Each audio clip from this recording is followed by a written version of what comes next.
राज्यात महाविकास आघाडी आणि वंचित यांची युती होते की नाही किंवा त्यांच्या बैठका जरी सुरू असल्या तरी त्यांच्या युतीचा भिजत घोंगडा अजूनही सुरू आहे। पण अकोल्यात त्याची चर्चा आहे की ही अशी की अकोल्यात जवळपास जे महत्त्वाचे चौक आहेत त्या चौकामध्ये असे बॅनर्स लागलेले आहेत। आपण सध्या आहोत अकोला जिल्हा परिषदच्या जवळ, ज्या ठिकाणी हे 2 बॅनर्स या ठिकाणी लागलेले आहेत आणि या ठिकाणी हे बॅनर्स कोणी लावले, का लावले याच्या मागचा प्रश्न अनउत्तरितच आहे।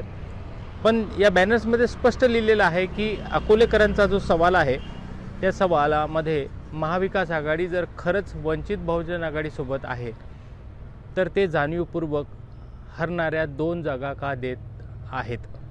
या 2 जागा ज्या महाविकास आघाडीतील पक्ष गेल्या 10 ते 15 वर्षापासून स्वतः कधीच जिंकले नाहीत, असे अनेक प्रश्न आणि अनेक बॅनर जे आहेत विविध चौकात लावलेले आहेत। पण हे बॅनर्स कोणी लावले, याच्या मागचा काय उद्देश आहे हा अजून स्पष्ट जरी नसला तरी यामुळे संपूर्ण राज्यातलंच नाही तर अकोल्यातलं राजकीय वातावरण सुद्धा तापलेलं आहे।